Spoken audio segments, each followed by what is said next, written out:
Ya, Assalamualaikum warahmatullahi wabarakatuh. Sebelumnya perkenalkan Pak Kiai Imaduddin. Nama saya Hengki Sendianto. Kebetulan juga tinggal di Pemalang. Ini hari tanggal Minggu 13 April 2025. Kebetulan ini di salah satu di daerah Mejagong di Randu Dongkal ya, Kecamatan Randu Dongkal, Kabupaten Pemalang. Begini, Pak Kiai, ini ada pertanyaan, apa standar ilmiah metodologi yang digunakan jenengan Kiai Imaduddin dalam meneliti nasab Ba'alawi dan apakah itu sesuai dengan kaidah akademik? Ya. Jadi dalam penelitian ilmu nasab itu kita memadukan dengan metodologi penelitian sejarah. Karena memang genealogi itu bagian dari ilmu sejarah. Dalam ilmu sejarah itu pertama yang harus dilakukan adalah heuristik. Heuristik itu mengumpulkan berbagai sumber berdasarkan titik mangsa dari klaim yang mereka klaim, yaitu pada abad keempat Hijriah.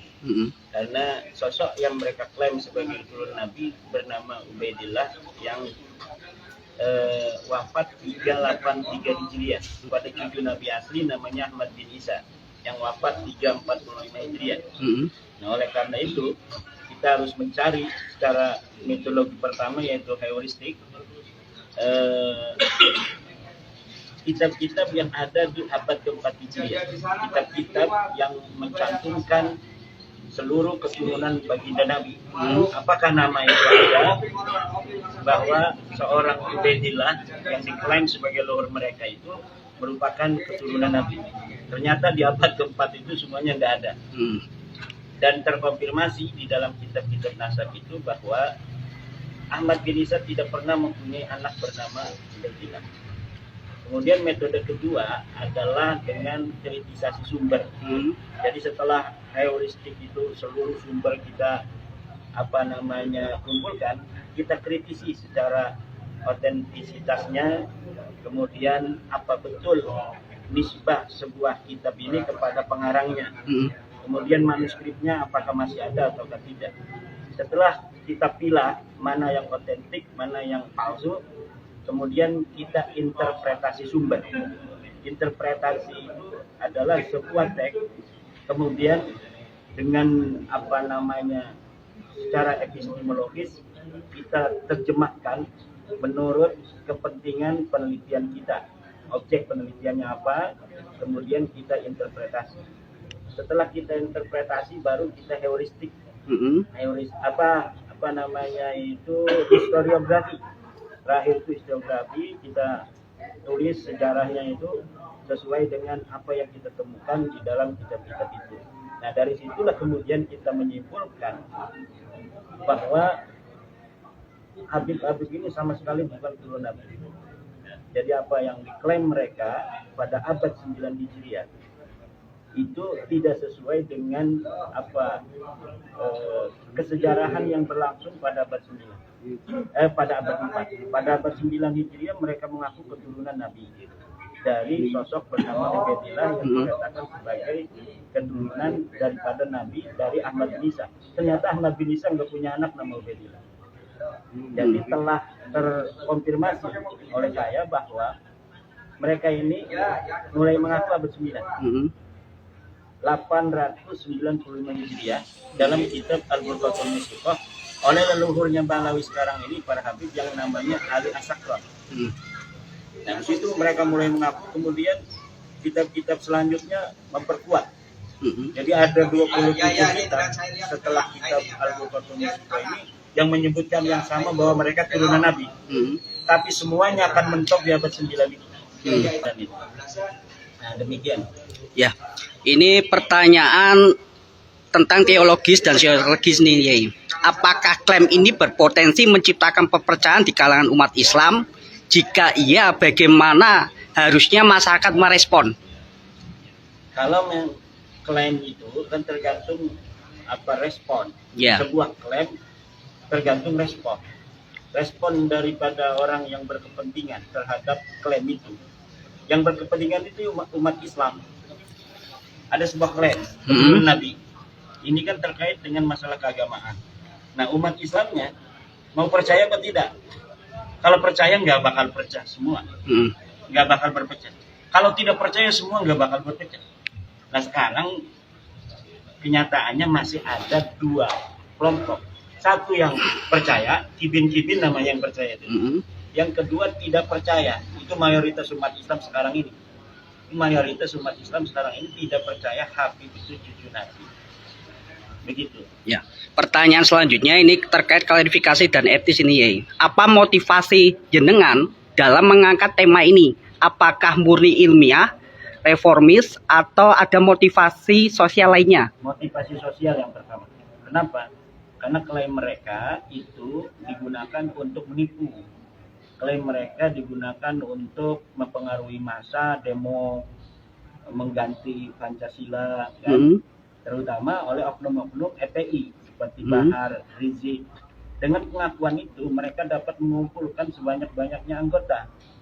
Kemudian mereka memanfaatkan masyarakat umat Islam ini demi kepentingan pribadi mereka. Mereka disebut imam dengan mengeksplorasi bahwa mereka turun Nabi.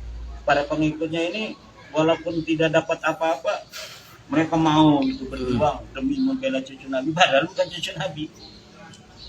Nanti dimanfaatkan oleh Rizik Syihab dan Bahar ini untuk melawan pemerintah, dilawan untuk mencaci maki para kiai. Nah, masyarakat yang pengikut mereka itu lebih percaya kepada Rizik karena ada embel-embel cucu Nabi daripada kepada para kiai ini yang nggak bawa-bawa sebagai cucu Nabi. Nah, jadi mereka dimanfaatkan, suruh demo, nggak dikasih makan kan, mereka yang mendapat duit mungkin aja kan demo-demo itu. Tapi anak buah demi Allah, demi bela Islam, demi bela cucu Nabi dan lain sebagainya.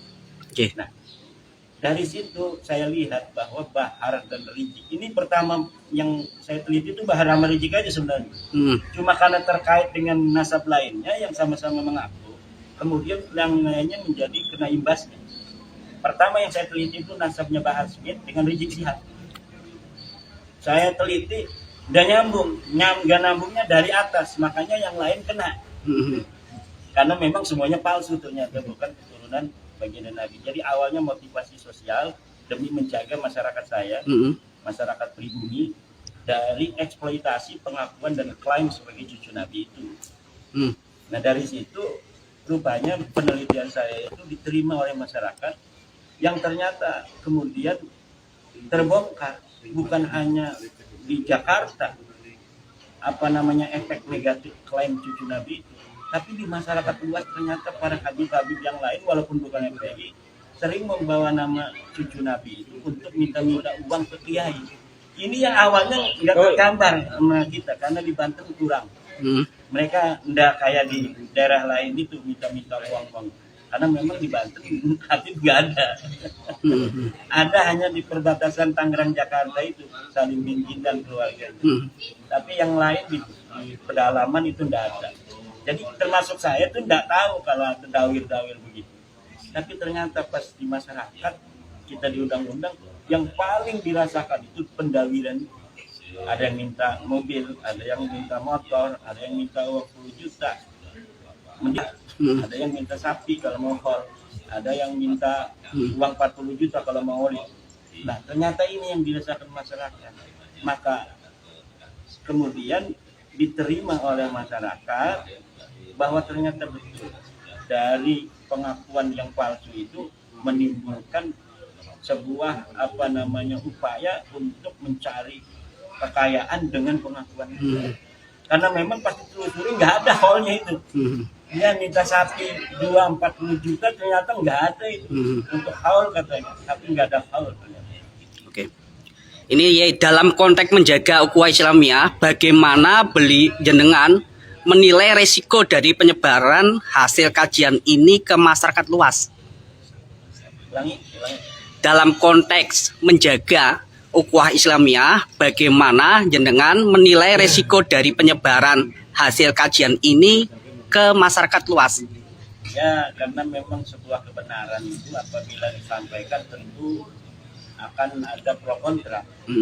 apalagi sesuatu status quo kayak pengakuan klaim sebagai turun nabi yang sudah berjalan hampir 100 tahun di Indonesia. Musnudon aja semuanya, ternyata palsu.